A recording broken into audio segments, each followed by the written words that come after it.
Balita ko bro, glow in the dark daw to. Ito yung Anta Kai Speed 2. So glow in the dark daw to. Tara, tignan natin kung totoo nga yung mga sabi-sabi nila. Tara, pakita ko sa inyo. Sarado muna natin tong bintana.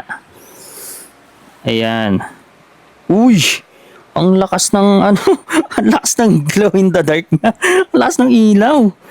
Ganun. Ang lakas oh. Grabe. Tignan mo yung outsole. Boom. Tapos yung sa taas niya, sa upper niya, nag-glow in the dark din.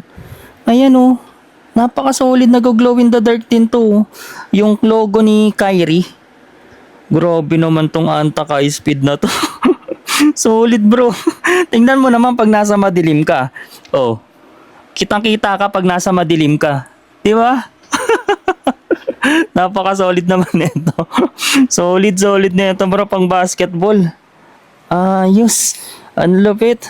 Ayan siya bro. Anta Kai Speed. So paano bro, kung gusto mo rin ng ganitong sapatos, original, brand new and quality basketball shoes from Anta at Kyrie Irving signature shoes, ilalagay ko na lang yung link dyan sa may baba kung saan mo rin siya pwede mabili. Ingat lagi. God bless bro. Solid na ito.